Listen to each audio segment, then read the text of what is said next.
పరిశుద్ధుడా మహోన్నతుడా, మీకు వందనములు, స్తోత్రములు తండ్రి.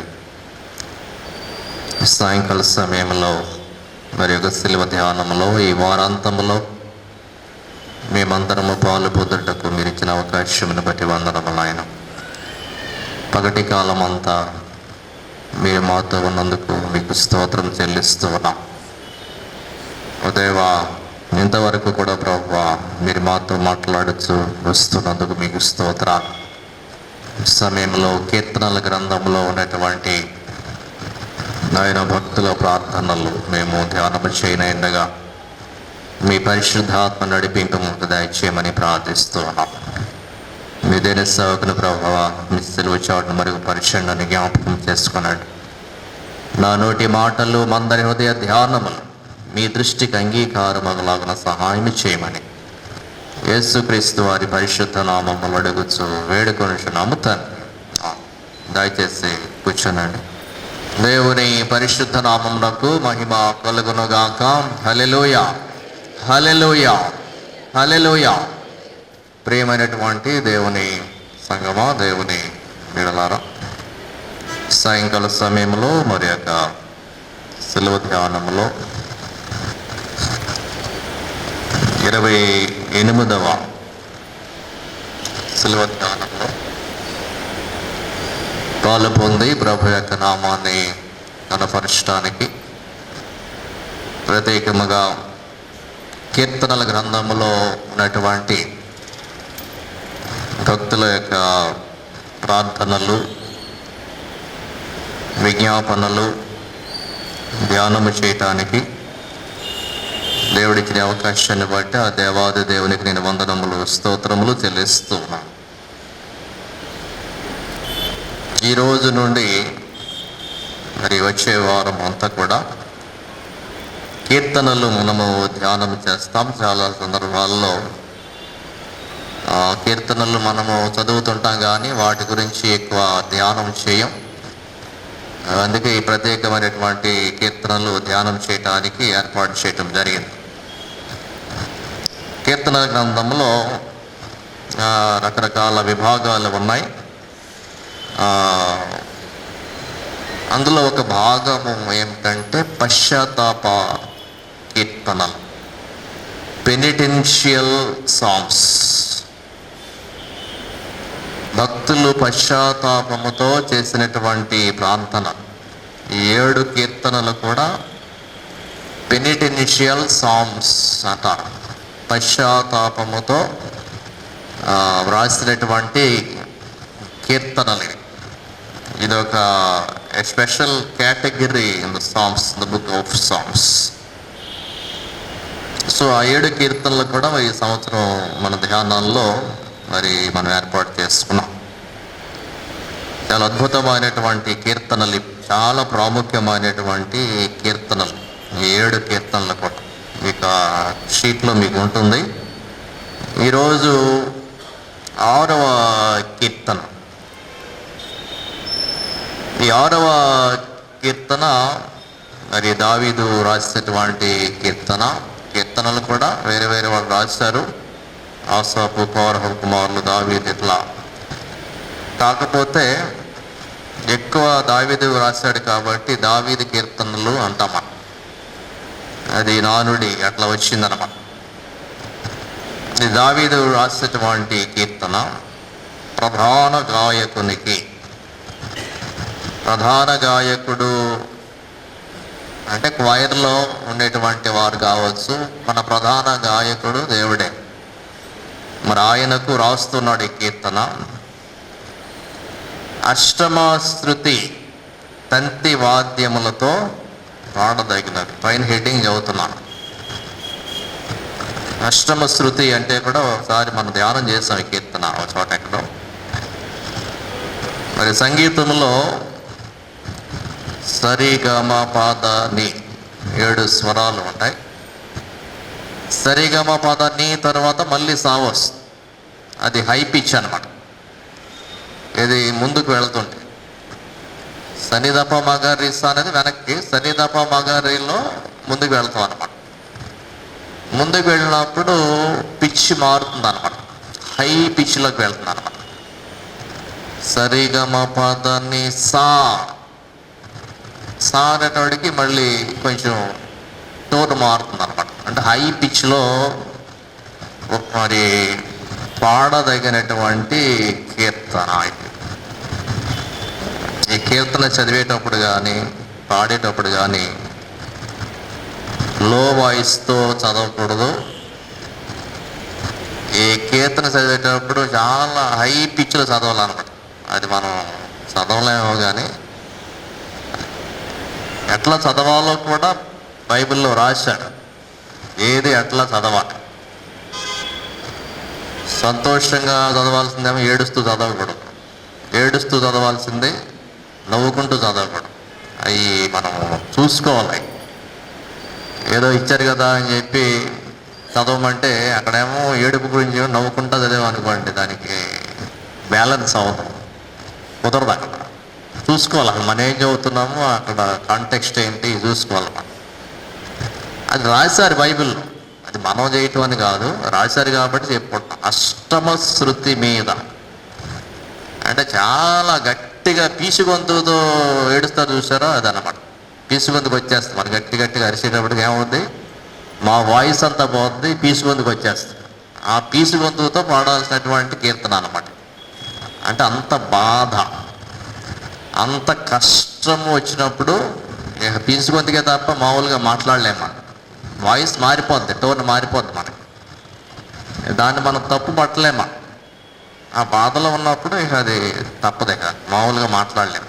అటువంటి కీర్తన అట్లా చదవాలి, అట్లా పాడాలి. తంతి వాద్యములతో, string instrument, only on string instrument. Instruments రకరకాలు ఉంటాయి మనకి. కీబోర్డు, హార్మోనియం ఉంటుంది, తర్వాత తీగల మీద పాడే ఉంటాయి. తీగలు అంటే ఇప్పుడు గిటార్ అని, వయలిన్ అని, స్ట్రింగ్ ఇన్స్ట్రుమెంట్స్ అంటారు వాటి. అది చాలా అద్భుతంగా ఉంటాం. తంతి అంటే తీగ, తంతి తపాలా అనేవాళ్ళు చిన్నప్పుడు. తంతి అంటే తీగలు అన్నమాట, టెలిఫోన్. అట్లా తంతి వాద్యములు అంటే స్ట్రింగ్ మీద పాడేటువంటిది చాలా శ్రావ్యంగా ఉంటుంది, చాలా అద్భుతంగా ఉంటుంది అన్నమాట. సో దాని మీద పాడాలంటాడు అనమాట ఈ యొక్క కీర్తన.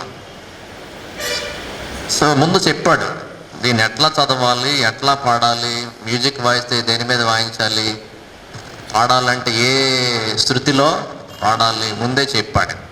దాని ప్రకారము చదవాలి.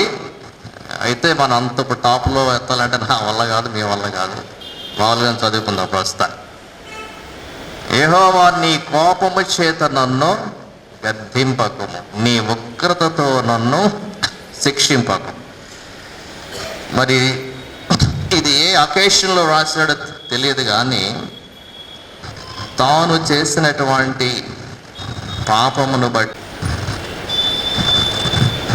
దేవుడు శిక్షించటం మొదలు పెట్టాడని అర్థమైంది. ఈయనకు అర్థమైన విషయం ఏంటంటే తాను దేవునికి వ్యతిరేకముగా పాపం చేశాడు. నెమ్మదిగా ఈయనకి ఏమర్థమైందంటే ఇక దేవుడు శిక్షించటము మొదలు పెడతాడు. అది ఏ రూపంలో వస్తుందనేటువంటిది కూడా ఆయనకి అర్థం చేసుకుంటున్నాడు. అది శరీరం మీద కొట్టవచ్చు, మనసు మీద కొట్టవచ్చు, రకరకాలుగా కొట్టవచ్చు. So he knows. మనకు కూడా తెలుసు మనం ఏదైనా పాపం చేస్తే దేవుడు తప్పనిసరిగా శిక్షిస్తాడు అని మనకి తెలుసు. అయినా కానీ ఒక్కొక్కసారి ఏం చేస్తామంటే పరిశుద్ధాత్మ ప్రేరేపణ పక్కకు తోసేసి పాపం చేయటానికి, లేకపోతే దేవుని వ్యతిరేకంగా చేయటానికే, మన శరీర ఇచ్ఛలు, కోరికలు నెరవేర్చుకోవడానికే మనం ప్రయత్నం చేస్తుంటాం ఒక్కసారి. సో దావీదు ఇటువంటి సందర్భంలో దేవునిని వేడుకుంటూ ఉన్నాడు. నాకు కష్టం వచ్చేసింది, బాధ వచ్చేస్తుంది. సో దేవుడినే వేడుకుంటున్నాడు. ఎందువల్ల దేవుడి దగ్గర నుండే వచ్చిందని తెలిసి, వేరే రీజన్ ఏం లేదు. నాకు వచ్చిన వ్యాధి కానీ, నాకు వచ్చిన కష్టం కానీ నేను చేసిన పాపాన్ని బట్టే వచ్చింది. సో నేను ఎక్కడికి వెళ్ళాలి? దేవుడి దగ్గర నుండి నుండే వచ్చింది కాబట్టి నేను దేవుడి దగ్గరికి తిరిగి వెళ్ళాలి, వైద్యుల దగ్గరికి లేకపోతే ఇంకొకటి కాదు. ఇది దేవుడే పంపించాడు. అయితే ఇక్కడ కీర్తనకారుడు ఉపయోగించినటువంటి పదము చూస్తే కోపము, ఉగ్రత, గద్దింపు, శిక్ష. దేవుడు కొన్నిసార్లు మరి మనము పాపము చేసినప్పుడు, అవిధేయులమైనప్పుడు కరెక్షన్ చేయటానికి, సరిచేయటానికి కొన్నిసార్లు గద్దిస్తూ ఉంటాడు. కొన్ని చిన్న చిన్న ప్రేమతో కూడినటువంటి శిక్షలు వేస్తూ ఉంటాడు, డిసిప్లైన్, కరెక్షన్లోకి తీసుకురావటానికి, మళ్ళా దేవుల్లోకి తీసుకురావటానికి. దావీదు ఇక్కడ అన్నటువంటి ఉగ్రత, కోపము అన్నాడు చూసారా, ఇక ఆ స్టేజ్ దాటిపోయింది. ఏది చిన్న చిన్న పాపాలు చేస్తే క్షమించి వదిలేసేటువంటి స్టేజ్ వెళ్ళిపోయింది. ఇక నేను చేసినటువంటి పాపాన్ని బట్టి దేవుడు ఎట్లా వస్తున్నాడు అంటే కోపముతో వస్తున్నాడు, ఉగ్రతతో వస్తున్నాడు. ఇక దాన్ని ఎప్పుడు ఆపలేడు, దాన్ని ఆపే పరిస్థితిలో లేదన్నమాట. మనకు అర్థమైపోతుంది చిన్ని కోపమా లేకపోతే అది ఉగ్రత లేకపోతే అది ఎటువంటిదో మనకు అర్థమైపోతుంది. సో ఆ స్టేజ్ దాటిపోయింది. కరెక్షన్ చేయటం లేకపోతే చిన్న చిన్న దెబ్బలు కొట్టి సరి చేయటం, ఆ స్టేజ్ దాటిపోయింది. నేను చేసిన పాపం ఏంటంటే అంతకన్నా తీవ్రమైనటువంటి దోషం నేను చేశాను. అందువల్ల నాకు ఈ పదాలు ఉపయోగిస్తున్నాడు, కోపము, ఉగ్రత. ఈ ఉగ్రత అనేటువంటిది మనం చూస్తే అది ఒరిజినల్గా ఏమని రాయబడింది, ఇన్ దై హీట్. నీవు మండిపోతూ వస్తూ ఉన్నావు, ఆ మండిపోతూ వస్తున్నప్పుడు దాంట్లో నేను కాలిపోతాను. అదనమాట. దేవుడు కోపంతో ఉగ్రతతో వస్తున్నాడు అంటే ఫుల్గా హీట్ ఎక్కిపోయాడు అనమాట దేవుడు. దీనివల్ల మనం చేసినటువంటి పాపాన్ని. మనం ఈ పదాలను కూడా దైనందిన జీవితంలో ఉపయోగిస్తుంటాం. ఫైర్ అయిపోతున్నారండి మా మీద, ఫైర్ అయిపోతున్నారంటే కాల్ చేస్తారు అన్నమాట. మాట వచ్చారు ఫుల్ ఫైర్. దేవుడు ఉగ్రత అంటే ఇన్ హిజ్ హీట్, బాగా తీవ్రమైనటువంటి వేడి పుట్టించాను దేవుడికి మనం. In the heat don't burn me, call చేయొద్దు నన్ను. అయితే ఉగ్రత అనేటువంటి పదము, కోపము అనేటువంటి పదము, ఇది ఎవరి మీద ప్రయోగించాలి అని భక్తుల యొక్క ఉద్దేశం అంటే అన్యుల మీద ప్రయోగించాలి, భక్తుల మీద కాదు. భక్తుడైతే ధర్మశాస్త్ర ప్రకారము 2 దెబ్బలేసి ఈ పాపం చేస్తే ఈ శిక్ష ఉంది కాబట్టి శిక్ష వేసి వదిలేయాలి. ఉగ్రత, కోపము అనేటువంటివి మా మీద కాదు. ఇర్మియా గ్రంథంలో 10వ అధ్యాయం 24వ వచనంలో ఈ మాట మనం చూస్తాం. కోపము, ఉగ్రత. ఇర్మియా 10:24. నువ్వు అన్యజనుల మీద చూపించు నీ ఉగ్రత, మా మీద మాత్రము మరి కొంచెం శిక్ష వేస్తే సరిపోతుంది. యెహోవా నీవు నన్ను బొత్తిగా తగ్గింపకుండానట్లు నీ కోపముని బట్టి నన్ను శిక్షింపక నీ న్యాయ విధిని బట్టి నన్ను శిక్షింపు. కోపము వచ్చింది అంటే చట్టం, ధర్మశాస్త్రం లేకపోతే పలానా రూలు రైమే ఉండదు కోపానికి. కోపం వచ్చిందంటే ఈ చట్టమే పట్టురాదు, ఇష్టానుసారంగా చేసేస్తున్నాను, చంపే పరిస్థితి కూడా వెళ్ళిపోతాను. చట్టమే చెప్తుంది చంపొద్దని చెప్తుంది, నీ కోపం ఏం చేస్తుంది, చంపేసింది అంతే. నువ్వు కోపంలో చట్టాన్ని లెక్క చేయలేదు, ధర్మశాస్త్రాన్ని లెక్క చేయలే. ఇక్కడ ఇర్మియా గ్రంథంలో మనము నేర్చుకునేది ఏమిటంటే నీ కోపమును బట్టి శిక్షిస్తే నువ్వు ధర్మశాస్త్రాన్ని కూడా చూడవు. ఈ తప్పు చేస్తే ఈ శిక్ష ఉంది, ఈ తప్పు చేస్తే నీ దెబ్బలు, దాన్ని కూడా చూడు. దాన్ని మించి నువ్వు నన్ను శిక్షిస్తావు. కాబట్టి ఆయన ఏం బతిమలు అనుకున్నాడంటే నీ న్యాయ విధిని బట్టి నన్ను శిక్షింపము. చట్టం ఏం చెప్తుందో అది చెయ్యి నాకు చాలు, ఆ శిక్ష చాలు. నెరుగని అన్యజనుల మీదను నీ నామమును బట్టి ప్రార్థింపని వశ్యముల మీదను నీ ఉగ్రతను కృమ్మరించము. వాళ్ళ మీద కృమ్మరించు. ఎందుకంటే వాళ్ళు ధర్మశాస్త్రం తెలియదు, వాళ్ళకి ఇష్టానుసారంగా ప్రవర్తిస్తున్నారు. నీ కోపం మీద నుంటే వాళ్ళ మీద చూపించుకో, నా మీద కాదు అంటాడు. నా మీద మాత్రం న్యాయ విధిని బట్టి, న్యాయ విధిని అంటే పలానా తప్పుకి పలానా శిక్ష ధర్మశాస్త్రం చెప్పింది, అది జాలు. నాకు కోపంతో మాత్రం నా మీద రావద్దు. నీ కోపం ఏమైనా ఉంటే అన్యాన్యుల మీద చూపించు. అయితే ఇక్కడ దావీదుకు అర్థమైంది ఏమిటంటే, నీ ఉగ్రతతో వస్తే మాత్రం నేను తట్టుకోలేను. న్యాయ విధితో వస్తే తట్టుకోగలను, కానీ కోపముతో మాత్రం శిక్షించొద్దు. ఎప్పుడు నా ఉగ్రతతో శిక్షించొద్దు. అది ఆయన చెప్పేది. కోపం అనేటువంటిది వస్తే మేము తట్టుకోలేము, మనుషులము దాన్ని తట్టుకోలేము. 94వ కీర్తన 12వ వచనంలో కూడా ఈ మాటల్లో మనం చూస్తాం. యెహోవా నీవు శిక్షించువాడు, నీ ధర్మశాస్త్రమును బట్టి నీవు బోధించువాడు ధన్యుడు. ధర్మశాస్త్రాన్ని బట్టి శిక్షిస్తే అది ధన్యత. మాకు ఉగ్రతతో వస్తే మాత్రం దాన్ని మేము తట్టుకోలేము. సో ఉగ్రత అనేటువంటిది దేవుని వద్ద నుండి మనం చూడటానికి ఎప్పుడు కూడా ప్రయత్నము చేయకూడదు. దేవుడి ముఖాన్ని ఎప్పుడు కూడా శాంతంగా ప్రశాంతంగా చూడటానికే మనము ప్రయత్నం చేయాలి, కానీ మరి ఆ కోపాన్ని, దేవుని కోపాన్ని మనం చూడాలని ఎప్పుడు అనుకోకూడదు. ఎప్పుడు అనుకోకూడదంటే ఆయనకి కోపం పుట్టించకుండా ఉండటానికి మనం ప్రయత్నము చేయాలి. అది ఆయన కోపం వచ్చేటువంటి పని ఏది కూడా మనము చేయకూడదు.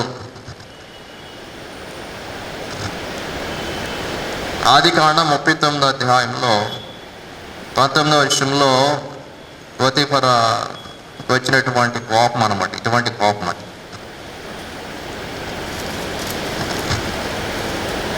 ఇట్లు నీ దాసుడు నన్ను చేసనని తన భార్య తనతో చెప్పిన మాటలు వినప్పుడు కోపముతో మండిపడి, అంత తీవ్రమైనటువంటి కోపం. ఒకరి భార్యని ఇంకొకరు ఎవరైనా చేయటానికి ఏదైనా చెడుగా ప్రయత్నిస్తే వచ్చేటువంటి కోపముతో మండిపడి, అట్లా దేవుని యొక్క కోపము అనేటువంటిది మనం ఎప్పుడు కూడా చూడకూడదు. ఎప్పుడు కూడా ప్రశాంతంగానే చూడటానికి మన ప్రయత్నము చేయాలి. తర్వాత ఈ కోపములో ఆయన ఏమయ్యాడంటే, నేను కృషించి ఉన్నాను. యెహోవా నేను కృషించి ఉన్నాను. కృషించుట అనేటువంటిది దాని అర్థం కూడా ఏమిటంటే, ఒక మొక్క బాగా గుబురుగా పెరిగినప్పుడు దానిని కత్తిరిస్తాం, అంటు కత్తిరిలాగా వేసేస్తాం. మొక్కలు వేసేస్తే ఏమవుతుంది, ఎంత గుబురుగా ఉన్నటువంటి మొక్క ఎట్లా కనిపిస్తుంది, చాలా సన్నగా అయిపోయినట్టు కనిపిస్తుంది అనమాట, కృషించిపోయినట్టు కనిపిస్తుంది అనమాట. భక్తుడు ఒకప్పుడు అట్లానే మరి ఉండొచ్చు, కానీ దేవుడు ఏం చేశాడంటే కత్తిరించేసాడు. మొత్తం అంతా కత్తిరించేసాడికి సన్నగా అయిపోయాడు, కృషించిపోయాడు అనమాట. అరే ఎంత చక్కగా ఉండేవాడు, ఎంత బుద్ధిగా ఉండేది, ఏంటి ఎట్లా అయిపోయావు అంటాం. ఒకసారి లాగేసేవేంటి అంటాం, మనిషి కృషించిపోయినట్టు అనమాట. నేను కృషించిపోయి ఉన్నా, నన్ను కరుణించుము అంటే ఇక నేను చేసేదేం లేదు. నా భక్తి విధానాలు, నా నీతి క్రియలు, వీటి వల్ల నేను రక్షింపబడతాను నేను అనుకోవట్లేదు. కాబట్టి నేను నీ దగ్గరికి నీ దయ కొరకు, నీ కరుణ కొరకు నేను వస్తూ ఉన్నాను. నువ్వు కరుణిస్తే తప్ప ఇది జరగదు. మరలా నా పూర్వపు స్థితి, మంచి స్థితి, ఆరోగ్యకరమైనటువంటి స్థితి నాకు ఎప్పుడు వస్తుంది? నువ్వు కరుణిస్తేనే. నేను డిమాండ్ చేయటానికి లేదు. ఏంటి నన్ను ఇట్లా చేసావు, అట్లా చేసావు, నా జీవితాన్ని ఇట్లా చేసావు అని చెప్పడానికి ఏం లేదు నా దగ్గర. ఎందువల్ల అంటే నేను నీకు వ్యతిరేకముగా జీవించాను. కరుణించుము, కరుణించుము. Not my merit but by thy free mercy. అయితే ఇక్కడ ఈ 2వ వచనంలో 2 రకాలైనటువంటి ట్రబుల్స్, సమస్యలు. ఒకటి శరీర సంబంధమైనటువంటి సమస్య వచ్చింది ఆయనకి, శిక్ష. మానసిక సంబంధమైనటువంటి శిక్ష. 2 kinds of punishments, bodily punishment and mental punishment. శరీరము, మరి శరీరం మీద దేవుడు కొట్టి ఉంటాడు. అందుకే ఏమంటాడంటే, నన్ను బాగు చేయుము యెహోవా, నా ఎముకలు అదరుచున్నవి, నన్ను బాగు చేయుము. ఇది శరీరం మీద కొట్టినటువంటి దెబ్బ, శిక్ష. నా ప్రాణము బహుగా అదురుచున్నది. ఇది మానసికంగా కూడా కొట్టినటువంటి దెబ్బ, ఇది శిక్షణ. 2 రకాలైన శిక్షలు పడినాయి. ఎముకలు అనేటువంటి మాట చాలా ప్రాముఖ్యమైన మాట బైబిల్ గ్రంథంలో. మరి మనం చూస్తే బోన్స్ అనేటువంటివి frame work for the body. ఈ శరీరాన్ని అంటే మాంసము, నరములు, ఈ సిస్టమ్, అవయవాలు, వీటన్నిటిని కూడా దేని మీద ఆధారపడేలాగా దేవుడు చేశాడంటే, ఎముకలు అనేటువంటి ఎముకలను ఒక ఫ్రేమ్ వర్క్ లాగా తయారు చేసి ఆ ఫ్రేమ్ వర్క్కు ఇవన్నీ అధికాడు అనమాట దేవుడు. ఈ ఫ్రేమ్ లేకపోతే ఇవి నిలబడవి. ఒక కాలు, ఒక చెయ్యి, లేకపోతే ఒక అవయవం ఏదైనా సరే దేని మీద ఆధారపడి ఉంటుందంటే ఎముక మీద ఆధారపడి ఉంటుంది. సో ఎముకలు అనేటువంటివి శరీరానికి చాలా ప్రాముఖ్యమైనటువంటి అదొక అవయవం అనవచ్చు, లేకపోతే అదొక దేవుడు ఏర్పాటు చేసినటువంటి సిస్టమ్. ఈ ఎముకలు అదరుచున్నవి, షేకెన్ విత్ ఫియర్, తల్లడిల్లుచున్నవంటాడు 2వ కీర్తనలో 5వ వచనంలో. తల్లడింపచేయును అంటే వణికిపోతుంది అన్నమాట. ఎముకలు దాకా వెళ్ళింది శ్రమ. ఈ శరీరాన్ని సపోర్ట్ చేసేదే బలహీన పడిపోయింది అన్నమాట. మనకి జ్వరం వచ్చినా, వ్యాధి వచ్చినా మనల్ని గట్టిగా నిలబెట్టేది ఏంటంటే ఉందంటే ఎముకే. అది ఎముకల మీదే మనం నిలబడతాం. ఆ సపోర్టే పోయింది అంటాడు. నిన్ను సపోర్ట్ చేసే నీ ఎముకలే మరి సపోర్ట్ చేయట్లా, బలహీన పడిపోయింది, తల్లడిల్లిపోతుంది. అంతేకాకుండా ఈ భక్తునికి వచ్చినటువంటి శ్రమ, ఈ బాధ ఎక్కడ దాకా వెళ్ళిందంటే ఎముకల్లాగా వెళ్ళిపోయింది అన్నమాట. ఇప్పుడు పై దెబ్బలు కొడితే ఏదో పైన చర్మానికి తగులుద్ది, మాంసానికి తగులుద్ది, కొంతసేపు వాయుషు కొందుద్ది, శరీరం కొందుద్ది. కానీ ఆ దెబ్బ ఎక్కడ దాకా వెళ్ళింది? ఎముక దాకా వెళ్ళిపోయింది అంటారు. ఎముకలు అదరుచున్నవి, ఎముకల దాకా చాలా డీప్గా వెళ్ళిపోయింది ఆ బాధ, దేవుడు పెట్టినటువంటి బాధ. దేవుడు శిక్షించినప్పుడు ఈ పదము అదరుచున్నవి అన్నాడు చూసారా. మై బోన్స్ ఆర్ వెక్స్డ్ అంటాడు. వెక్స్డ్ అనేటువంటి పదము, దాన్ని హీబ్రూలో బాహాల్ అన్నాడు. బాహాల్ అంటే సడన్గా మనం ఏదైనా చూడకూడదని చూసినప్పుడు అలా జంకుతుంది చూడ, శరీరం అలా షేక్ అవుతుంది చూసారా, అదనమాట. ఈ భక్తుడు పాపం చేసినప్పుడు చాలా హ్యాపీగా చేశాడు, దేవుడు జ్ఞాపకం రాలా, ఎవరిని పట్టించుకోలేదు. సడన్గా ఏం జ్ఞాపకం వచ్చిందంటే దేవుడు వేసేటువంటి శిక్ష ఆ జ్ఞాపకం వచ్చి సడన్గా ఎముకలన్నీ ఒకే కానీ అమ్మో ఈ తట్టుకోగలనా నేను, ఇంత బాధ. దేవుడు శిక్షించడానికి సిద్ధపడినప్పుడు సడన్గా ఒకేసారి భయం వచ్చేసింది అనమాట. ఎముకలు అదరుచున్నవి అంటే అదనమాట. ఇంకా కొన్ని వచనాలను మనం చూస్తే యోబు గ్రంథం 4వ అధ్యాయం 14వ వచనంలో, భయమును వణకును నాకు కలిగాను, అందువలన నా ఎముకలన్నీ కదిలిపోయినాయి అక్కడ. ఇది మామూలుగా వేరే వేరే విషయంలో కాదు. ఎముకలు కదిలిపోయినాయి, శరీరం కదిలిపోయిందంటే అది వేరు. ఒక్కోసారి మన ఆటోలో ప్రయాణం గతుకుల రోడ్లో ఆటోలో ప్రయాణం చేస్తే మొత్తం కదిలిపోద్ది బాడీ. ఇది అటువంటిది కాదు. ఇది భయము వణుకు నా ఎముకలన్నీ కదిలిపోయినాయి అంతే, ఒకే ఒకసారి. 33వ కీర్తనలో 19వ వచనం, ఎముకలు కదిలిపోయేటువంటి యోబు గ్రంథంలోనే 33:19. భక్తుల యొక్క అనుభవాలు ఇవన్నీ కూడా. దేవుడు ఒకవేళ శిక్షిస్తే ఎటువంటి పరిస్థితులు వస్తాయి, ఎముకల దాకా వెళ్తాడు దేవుడు. వ్యాధి చేత మంచం ఎక్కుట వలనను ఒకని ఎముకలలో ఎడతెగని నొప్పులు కలుగుట వలన వాడు శిక్షణము నందును. సో ప్రియులారా,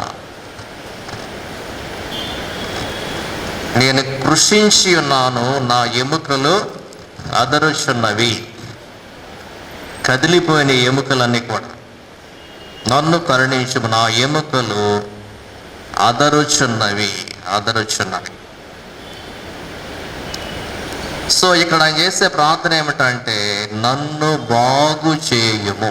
చెప్దాం ఈ మాట అందరం, నన్ను బాగు చేయుము. చాలా ప్రాముఖ్యమైనటువంటి పదం ఇది, బాగు చేయుట.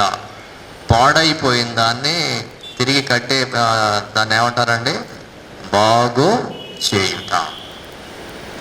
నువ్వు నిర్మించావు నా శరీరాన్ని, నేను పిండమునై ఉండగా నీ కన్నులు నన్ను చూచి, నా తల్లి గర్భమందు నన్ను నిర్మించిన వాడవు నీవే.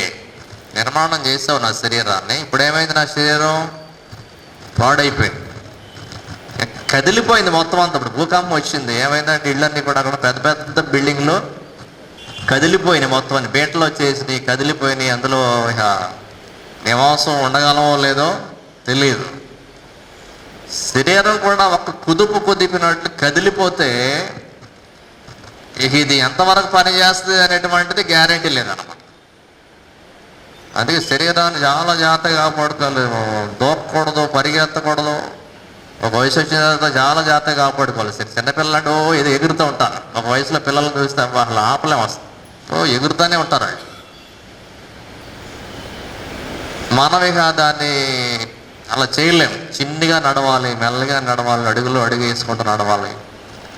శరీరాన్ని కాపాడుకోవాలి. ఎందుకంటే శరీరం కదలకూడదు, ఎముకలు కదలకూడదు, చాలా భద్రపరుచుకోవాలి.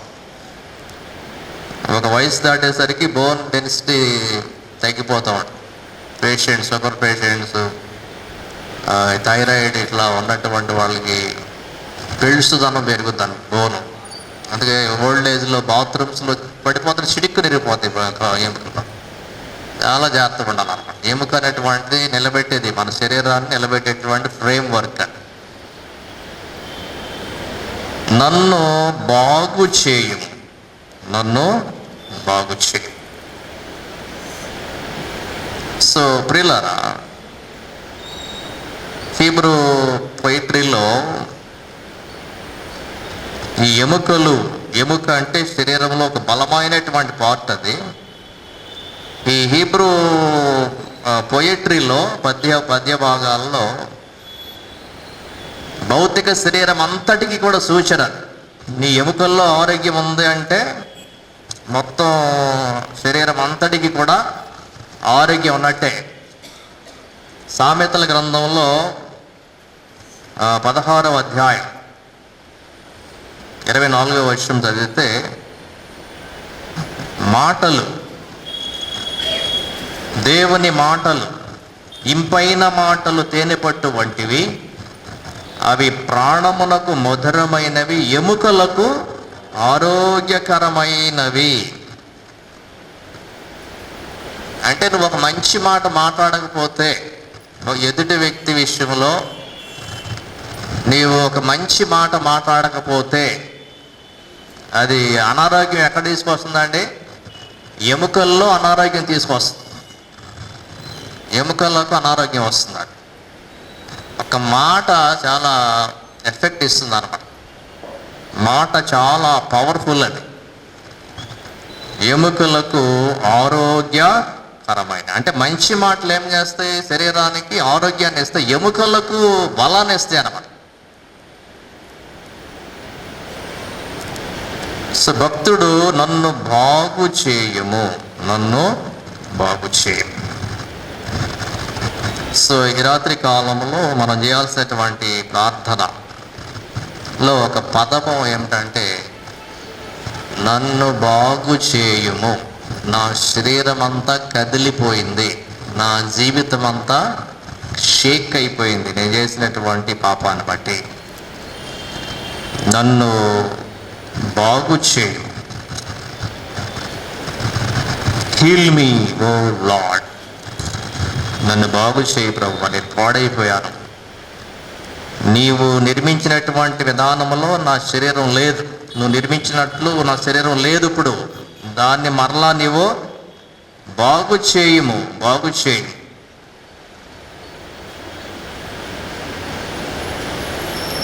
యెషయా గ్రంథంలో 19వ అధ్యాయం 22వ వచనంలో, దేవుడు ఐగుప్తీయులను స్వస్థపరచవలనని ఐగుప్తీయులను కొట్టును, వారు యెహోవా వైపు తిరగగా ఆయన వారి ప్రార్థనను అంగీకరించి వారిని స్వస్థపరచును. యెషయా 19:22. సో కొడతాడు, కొట్టినప్పుడు శరీరం అంతా కదిలిపోతుంది. మళ్ళీ ప్రార్థన చేస్తే ఏం చేస్తాడంట? దానిని సరి చేస్తాడంట. అది మనం జ్ఞాపకం చేసుకోవాలి. 30వ అధ్యాయం 26వ వచనం, యెషయా గ్రంథంలోనే 30వ అధ్యాయం 26వ వచనంలో కూడా దెబ్బ కొడతాడు, గాయం బాగు చేస్తాడంట. యెహోవా తన జనుల గాయమును కట్టి వారి దెబ్బను బాగు చేయు దినం. గాయము చేయవాడు ఆయనే, గాయమును స్వస్థపరచువాడు ఆయన. సో భక్తుడు ఎక్కడికి వచ్చాడు? ఈ ఎముకలను స్వస్థపరిచేటువంటి దేవుని వద్దకు వచ్చి ఆయన చేసేటువంటి ప్రార్థన, నన్ను బాగు చేయుము, నన్ను స్వస్థపరచుము, స్వస్థపరచు. ఇర్మియా గ్రంథంలో 17వ అధ్యాయం 14వ వచనంలో భక్తుని యొక్క ప్రార్థన, దేవుడే, వేరే ఏం లేదు, ఇక నో మెడిసిన్, నథింగ్ ఎల్స్. ఇర్మియా 7:17-14 ఇది అందరూ చదవాలి వాక్యం. చదువుదామా? 17:14. ఇర్మియా 17:14.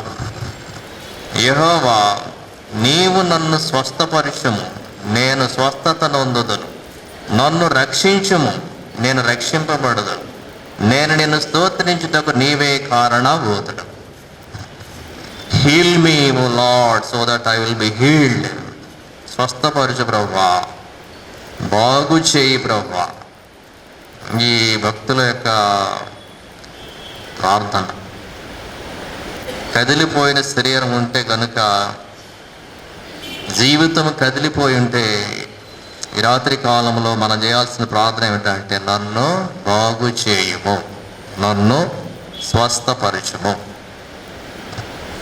దేవుడు మరి ఇశ్రాయేలుకి ఇచ్చిన వాగ్దానం, ఐగుప్తీయులకు కలిగిన రోగములలో ఏదియు మీకు రానియ్యను, నిన్ను స్వస్థపరిచే యెహోవాను నేనే. నిర్గమకాండంలో 15వ అధ్యాయంలో దేవుడి వాగ్దానం ఇచ్చాడు. I am the Lord that healeth you, నిన్ను స్వస్థపరిచే యెహోవాను నేనే. నిర్గమ 15:26. సో ప్రియులారా, భక్తుడు పాపం చేశాడు. దేవుని చేసే ప్రార్థన ఏంటంటే, ఉగ్రతతో రావద్దు, కోపంతో నా దగ్గరికి రావద్దు, నేను కృషించిపోయాను, ఒకప్పుడులాగా లేను, ఇప్పుడు నేను, నా ఎముకలు అదరుచున్నవి, నా శరీరము అదిరిపోయింది, నన్ను బాగు చేయుము. తర్వాత ఇది శరీర సంబంధమైనటువంటి వ్యాధి మాత్రము కాదు, కానీ ఇది ప్రాణము, ఇది మానసికంగా కృంగిపోయినటువంటి పరిస్థితి. ఏమన్నాడు అక్కడ? నా ప్రాణము కూడా బహుగా అదరుచున్నది. కేవలం శరీరం మీద దెబ్బ పడితే ఇట్స్ ఓకే, తట్టుకునేవాడు తట్టుకుంటాడు, తట్టుకోలేడు కొంతసేపు ఏడుస్తాడు, తర్వాత మానేస్తాడు. దెబ్బే కదా అని తుడిచిపోద్ది మనం. ఈ దెబ్బ ఎక్కడ తగిలిందంటే లోపల తగిలింది అనమాట, గుండె మీద తగిలింది, మానసికం, హృదయం మీద తగిలింది. నా ప్రాణము అదురుచున్నది, షేక్ వచ్చేస్తుంది అనమాట. మానసిక గాయాలు, మానసిక గాయాలు. సామెతల గ్రంథంలో అద్భుతమైనటువంటి కంపారిజన్ మనం చూస్తాం. 18వ అధ్యాయము 14వ వచనంలో సొలొమోను ఒక చక్కని మాట వ్రాస్తాడు. సామెతలు 18వ అధ్యాయం 14వ వచనంలో, నలిగిన హృదయమును నరుని ఆత్మ వాని వ్యాధి నోచును, నలిగిన హృదయమును ఎవడు సహింపగలడు. అంటే దాని అర్థం ఏంటంటే, శరీరానికి వ్యాధి వస్తే, నొప్పి వస్తే, బాధ వస్తే దానినంట ప్రాణం ఓదార్స్తుందంట. తగ్గిపోతలే, కొంచెంసేపు 2 రోజుల్లో తగ్గిపోతలే, మనమే చెప్పుకుంటాం. అంటే ఏంటి? ప్రాణం ఏం చేస్తుంది? ఈ చేతికి కానీ ఎక్కడైనా గాయం అయితే తగ్గిపోతలే, కంగారు పడకు, ఇక ఎన్నో మందులు వాడుతున్నావుగా, లేక ప్రార్థన చేసుకుంటున్నావుగా, తగ్గిపోతలే. ప్రాణము ఓదార్స్తుందంట, ప్రాణము సహిస్తుంది, ఓదార్స్తుంది. మనసు నచ్చ చెప్తుందంట. సరే, ఎంతోమందికి తగలట్లేదు ఏంటి దెబ్బలు, నీకు ఒక్కడికే తగిలినాయా, నీ ఒక్కదానికే తగిలినాయా, తగ్గిపోతులే, కంగారు పడకు, పచ్చి 4 రోజులు లేదు, తర్వాత తినవచ్చులే, ఇవన్నీ చెప్పుద్దాను అనమాట. ఏదైనా బాధ వస్తే తింటాకు ఉండదుగా, అందరూ తింటా ఉంటారు, మనకేం తింటాకు ఉంటుంది. మనకి ఎవరు నచ్చ చెప్తున్నారు? నీ ప్రాణం, నీ ఆత్మ నచ్చ చెప్తుంది అనమాట. నరుని ఆత్మ వాని వ్యాధిని ఓర్చుకుంటుంది. నలిగిన హృదయమును ఎవడు సహింపగలడు.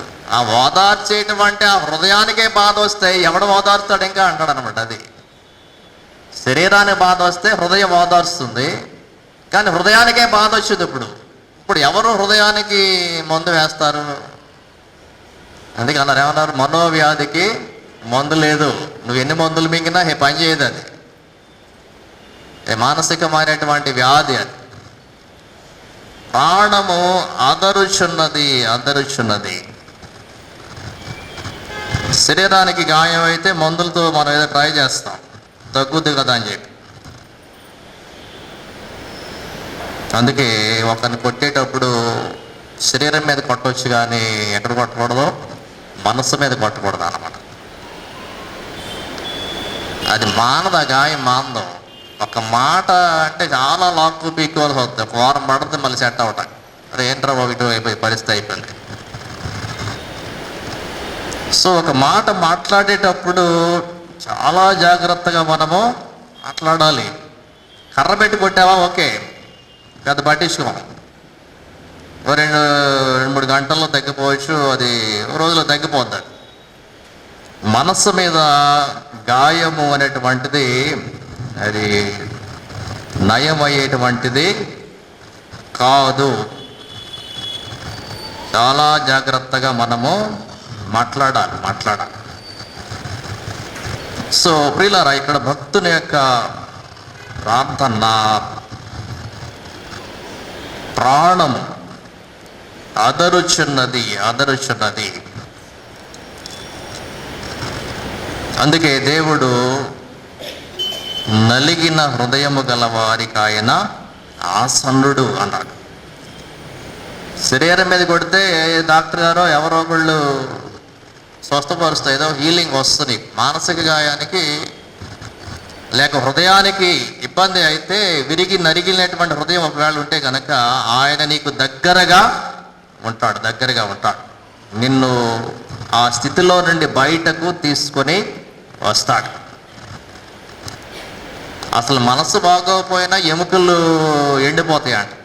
అదే సామెతల్లో అంటాడు 17:22 వచనంలో, మనసు నలిగిపోతే ఎముకలు కూడా ఎండిపోతాయి అంట. ఎముకలకు ఆరోగ్యం ఉండదంట. సంతోషము గల మనస్సు ఆరోగ్య కారణము, నలిగిన మనస్సు ఎముకలను ఎండిపోచే.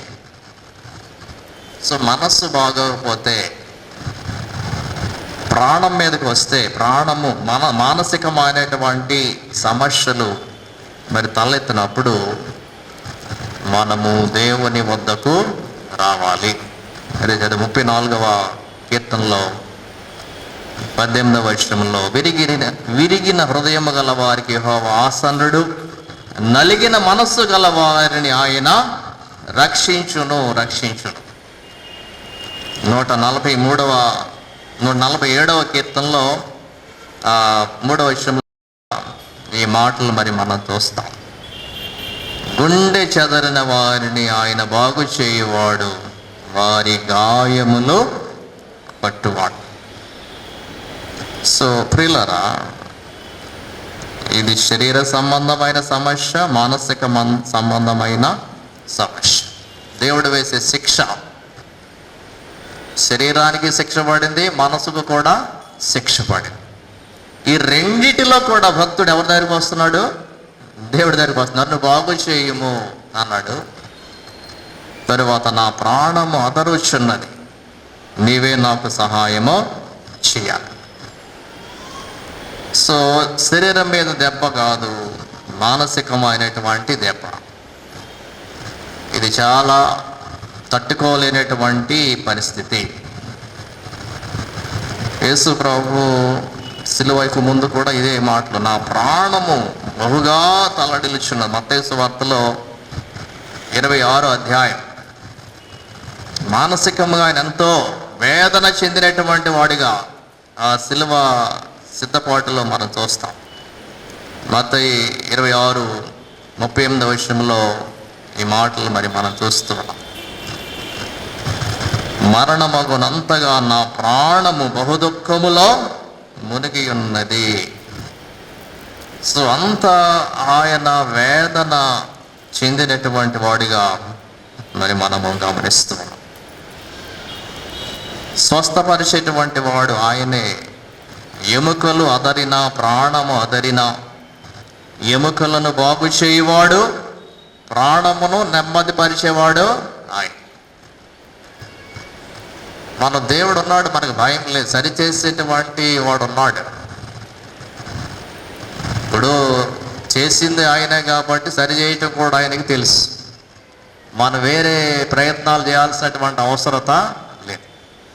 మన మనసును చేసినవాడు, మన ఎముకలు చేసినవాడు, మన శరీరాన్ని నిర్మించినవాడు ఆయనే. శరీరం ఎంత కదిలిపోయినా, ఎముకలు ఎరిగినా, మన మనసు కృంగిపోయినా, దేవుని వద్దకు వచ్చినప్పుడు ఆయన మరలా సాధారణమైనటువంటి స్థితిని అనుగ్రహించేటువంటి వాడు. యోహాను సువార్త 14వ అధ్యాయం 1వ వచనంలో కూడా మరి ఆయన చెప్పినటువంటి ధైర్యపరిచేటువంటి మాటలు, మీ హృదయమును కలవరపడనీయకుడి, నా యందు విశ్వాసము ఉంచండి. సో మనస్సు కలవరత వద్దు, భయపడవద్దు, మానసికంగా కృంగిపోవద్దు. దేవుడు ఉన్నాడు. అది ప్రార్థన చేస్తూనే ఏమంటాడంటే 3వ వచనంలో 2వ భాగంలో, యెహోవా నీవు ఎంతవరకు కరుణింపక ఎందువు. చేస్తానే ఉన్నాను ప్రార్థన, చేస్తానే ఉన్నాను విజ్ఞాపన, ఇంకా ఎంతకాలము కరుణించు కరుణించు కరుణించు అని ప్రార్థన చేస్తున్నాను, కదా. పైన 2వ వచనంలో కరుణించు అన్నాడు. ఇక 3వ వచనం వచ్చేసరికి ఎంతవరకు కరుణింపక యుందు. హౌ లాంగ్, ఇది కూడా ఒక ప్రత్యేకమైన పదం. ఇది బైబిల్లో కొన్ని ఫ్రేజెస్ ప్రాముఖ్యమని అనమాట. హౌ లాంగ్, ఎంతవరకు, ఎంత కాలము. 13వ కీర్తన, ఈ హౌ లాంగ్ అనేటువంటి దానికి 13వ కీర్తన ఎప్పుడు జ్ఞాపకం పెట్టుకోండి మీరు.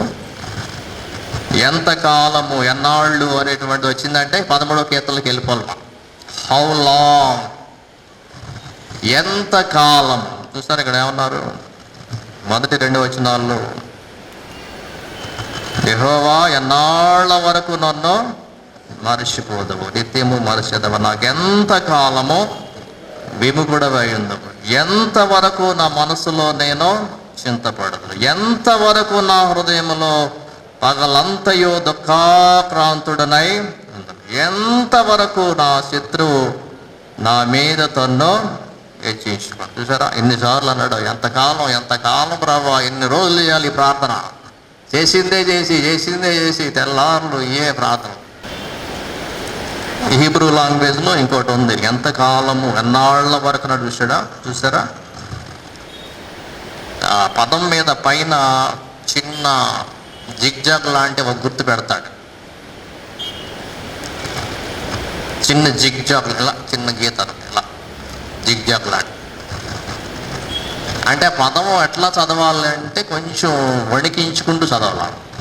ఎంతకాలము, ఎన్నాళ్ళు అన్నారు. చూసారా అది ఊరినే ఎంతకాలం ప్రభు, ఊరినే చిటిక్కునే అదో మామూలుగా అన్నట్టు ఎంతకాలం అంటే ఫీలింగ్ లేకుండా మాట్లాడకూడదు, ఫీలింగ్తో చదవాలి. అది ఇప్పుడు అదే తినికినట్టు వస్తుంది, లేకపోతే ఇంకోలా వస్తుంది అనేది మనం చదవలేము. బాగా బాధలో ఉన్నప్పుడు ఎంతకాలం ఏడ్చుకుంటూ ఎన్ని రోజులండి, ఎంతకాలం అండి, అప్పుడు అది షేక్ చేస్తూ వస్తారు. అట్లా చదవాలి. అప్పుడు ఇంటికి వెళ్ళి ట్రై చేయండి. ఎన్ని రోజులు ప్రభు, ఎంతకాలం తండ్రి బాధపడాలి కదా. తట్టుకోలేక ప్రార్థన చేసి ఆయన అనే మాట, ఎంతవరకు కరుణింపక ఎన్ని రోజులు చేయాలి ఈ ప్రార్థన. నేను నా పక్క ఎముకల్లో బాధ, మనసులో బాధ, ఎంతకాలము, హౌ లాంగ్, ఎంతకాలం చేయాలి ప్రభువా. నిత్యము మరచెదవా, ఎన్నాళ్ళ మట్టుకు మర్చిపోతున్నావేంటి మమ్మల్ని. మేము చేసే ప్రార్థనలు అసలు వినపడట్లేదా నీకు. 79వ కీర్తనలో 5వ వచనం. సరే నీ కోపం వచ్చింది అనుకో, ఇక అస్తమానం అనేటి కోపం. చూడండి ఏమంటున్నాడు ఇక్కడ 79వ కీర్తన 5వ వచనంలో, యెహోవా ఎంతవరకు కోపపడుతుంది, ఎల్లప్పుడూ కోపపడుదవా, నీ రోషము అగ్ని వల్ల ఎల్లప్పుడూ మండునా. వాళ్ళ మీద చూపించి కోపం అంతా మా మీద ఎందుకు, మేము బిడ్డలం కదా, నిబంధన జనులం కదా. ఏమన్నాడు ఇక్కడ, నిన్నెరుగుని అన్యజనుల మీదను, నీ నామమును బట్టి ప్రార్థన చేయని రాజ్యముల మీదను నీ ఉగ్రతను కుమ్మరించు. అంతే తప్ప మేము ప్రార్థన చేస్తున్నాం, నీ దగ్గరే ఉన్నాం, మేము నీ కాళ్ళ దగ్గరే, నీ పాదాల చెంతే ఉన్నాం, మా మీద ఎందుకు చూపిస్తావు, ఎంతకాలం చేయాలి ఈ ప్రార్థన అంటాడు అనమాట. భక్తుని యొక్క ప్రార్థన మన జీవితాల్లో కూడా ఒక్కొక్కసారి ఇట్లానే మనం బాధపడుతూ ఉంటాం. అంటే బాధపడేవాడికి ఎట్లా ఉంటుందంటే, ఒక రోజు 100 రోజుల్లో ఉంటుంది ఒక్కొక్కసారి కదా. 24 గంటలు గడిచినాయి అంటే అది చాలా రోజులు ఉన్నట్టు ఉంటుంది. మనకు మామూలు వాళ్ళకి అది ఉండదు మనకు ఫీలింగ్. ఎంతకాలము అన్నాడంటే అది 1 రోజే కావచ్చు, 2 రోజులే కావచ్చు. ఆ బాధ పడలేక, తట్టుకోలేక, ఎన్ని గంటలు పడాలి బాధ, ఎన్ని రోజులు పడాలి బాధ, ఎంతకాలం చేయాలి ఈ ప్రార్థన, చాలా రోజుల్లో కనిపిస్తుంది అన్నమాట. ఇంకా చేసినటువంటి ప్రార్థనలో 4వ వచనంలో టర్న్ తీసుకో ప్రభువా అంటాడు. 4వ వచనంలో ఏమన్నాడు, యెహోవా తిరిగి రమ్ము, నన్ను విడిపింపుము, నీ కృపను బట్టి నన్ను రక్షించు. టర్న్ ఓ లార్డ్, రిటర్న్ ఓ లార్డ్.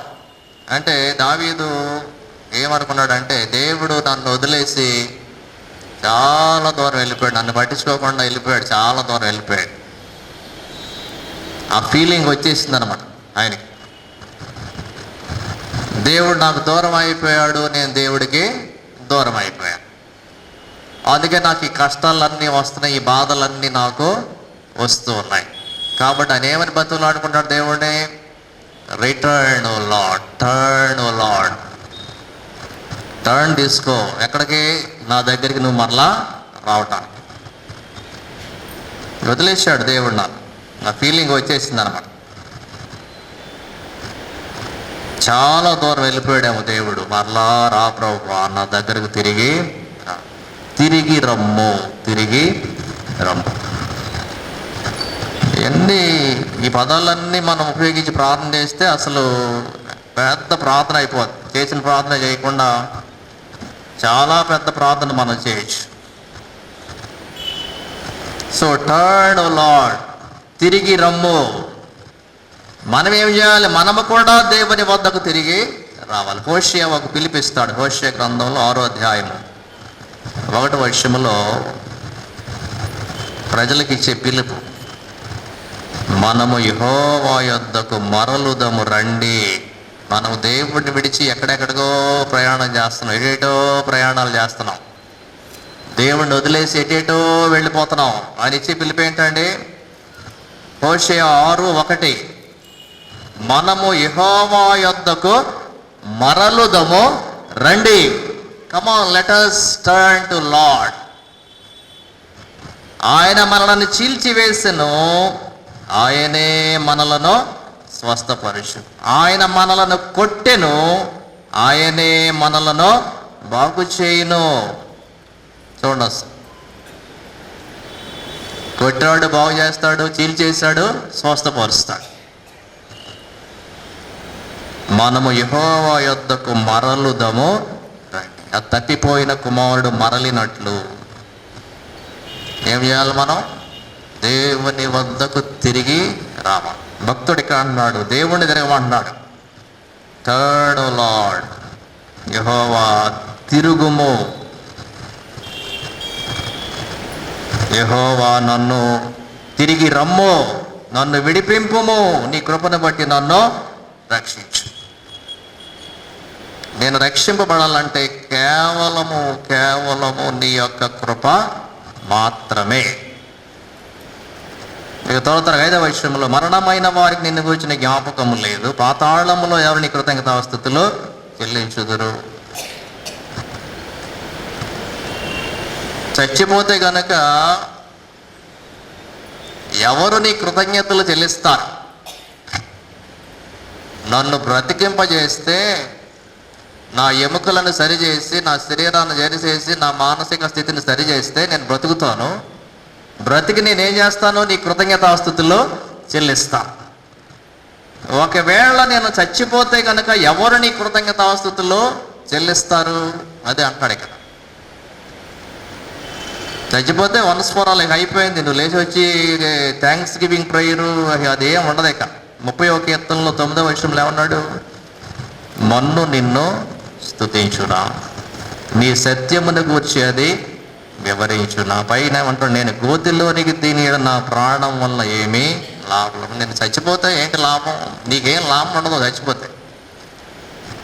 నన్ను బాగు చేస్తే నీకు సాక్షిగా నేను బ్రతుకుతా, నీకు కృతజ్ఞతాస్తుతులు చెల్లిస్తా.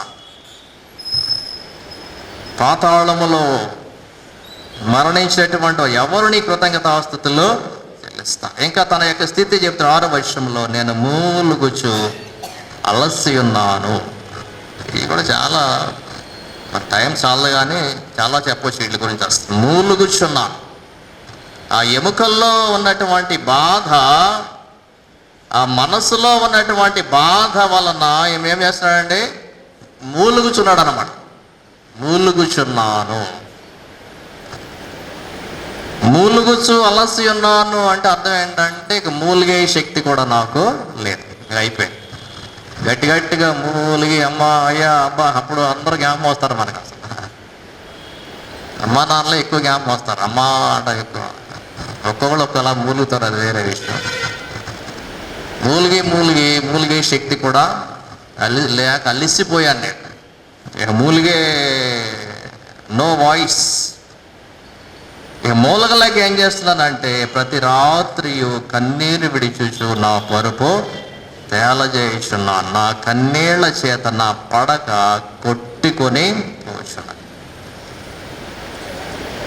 కన్నులు అనేటువంటివి ఆనందాన్ని సూచించేవి, ఆరోగ్యాన్ని సూచించాయి.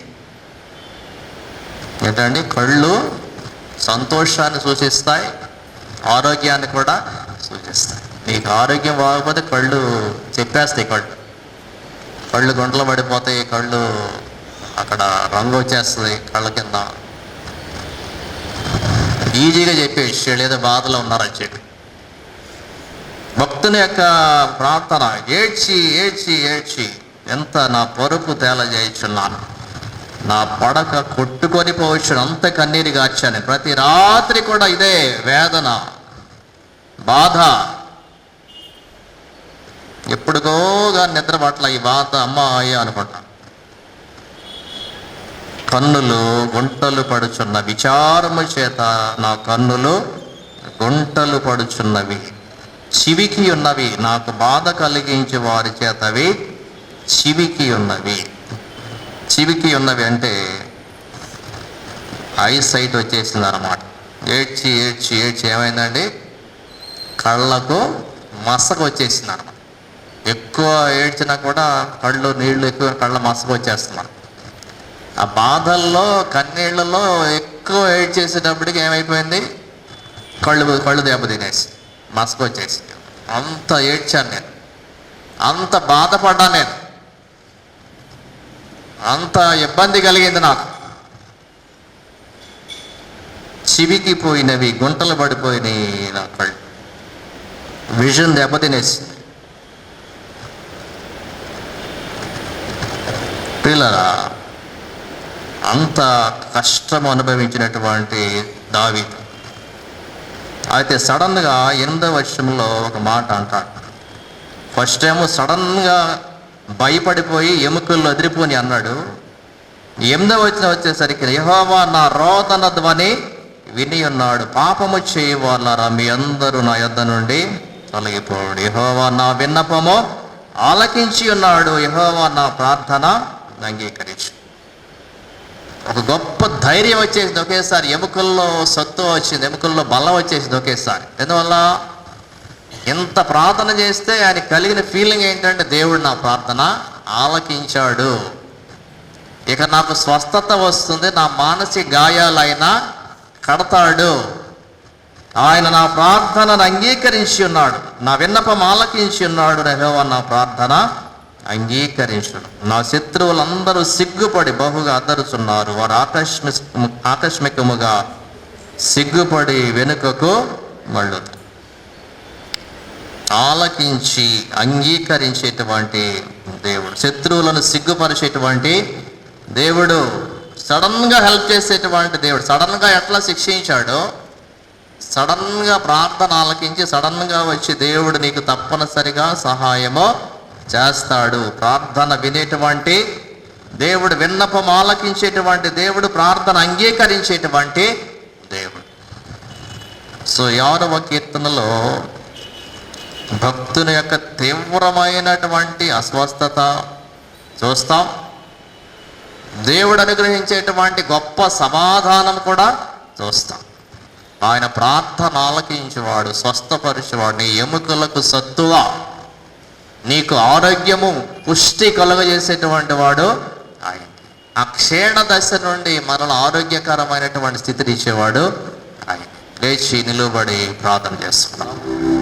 పరిశుద్ధుడా, మీకు వందనాలు, స్తోత్రాలు తండ్రి. రాత్రి కాలంలో పశ్చాత్తాప కీర్తనలలో 6వ కీర్తన ధ్యానము చేయటానికి మీ కృప మాకు దయచేసినందుకు వందనాలు. దేవా ప్రభువా, మీరు కోపముతో ఉగ్రతతో మమ్మలను శిక్షింపవద్దని ప్రార్థిస్తున్నాం. ఔధేయులము, పాపులము, అల్పులము, అయోగ్యులము తండ్రి, మీ కరుణతో మమ్మలను జ్ఞాపకము చేసుకున్నాడు. ప్రభా మా ఎముకలకు సత్తువ స్వస్థత దయచేయండి. మా శరీరమునకు ఆరోగ్యము దయచేయండి ప్రభువా. విరిగి నలిగినటువంటి స్థితిలో ఉన్నాము నాయన, మమ్మల్ని జ్ఞాపకము చేసుకోమని ప్రార్థిస్తూ ఉన్నాం ప్రభువా. మా ప్రాణమునకు మనస్సునకు నెమ్మది దయచేయమని మేము ప్రార్థిస్తూ ఉన్నాం. ప్రశాంతమైన జీవితాలు దయచేయమని ప్రార్థిస్తూ ఉన్నాం. మీరు సిలువలో అంత మరణ వేదన నుండి మమ్మలను రక్షించారు, మీకు స్తోత్రం చెల్లిస్తూ ఉన్నాం. మీరు పొందిన సిలువ వేదనలు, శ్రమలు, బాధలు, నిందలు, అవమానములను బట్టి మీకు వందనాలు చెల్లిస్తూ ఉన్నాం. సంఘమంతని దీవించండి. ఈ వాక్య ధ్యానము ద్వారా ప్రతి వారు ప్రభువా స్వస్థపరచబడి స్థలం నుండి వెళ్ళటానికి సహాయం చేయండి. శారీరక మానసిక గాయములను ప్రభువా మీరు కట్టడి తండ్రి ప్రభువా, మీకు స్తోత్రాలు. ప్రతి కన్నీటికి సమాధానము దయచేయము తండ్రి ప్రభువా, మీకు స్తోత్రం చెల్లిస్తూ ఉన్నాం. దేవా, మూలుగుచ్చు అలసినటువంటి వారికి నాయన స్వస్థత దయచేయండి, విడుదల కలిగించండి ప్రభువా. మా విన్నపమును అంగీకరించము తండ్రి ప్రభువా, మీకు స్తోత్రాలు. దేవా, సంఘమంతటిని ఆశీర్వదించండి. కొనసాగుతున్న శిలువ యాత్రను దీవించండి. రేపు ఉదయకాలము తండ్రి, మరి ఏప్రిల్ నెల మొదటి ఆదివారం పరిశుద్ధ సోమభక్త ఆరాధనలో మేము పాలు పొందటకు సహాయం చేయండి. స్తుతి, మహిమ, ఘనత, కీర్తి మీకు చెల్లిస్తాం. యేసుక్రీస్తు వారి పరిశుద్ధ నామములు అడుగుచు వేడుకొనుచున్నాము తండ్రి, ఆమేన్. పరలోకమందున్న మా తండ్రి, నీ నామం పరిశుద్ధపరచబడుగాక, నీ రాజ్యం వచ్చునుగాక, నీ చిత్తం పరలోకము నెరవేర్చినట్లు భూమి యందును నెరవేరునుగాక. మా అనుదిన ఆహారమును మాకు దయచేయము, మేళ ప్రాపం చేసిన వారిని క్షమించిన ప్రకారం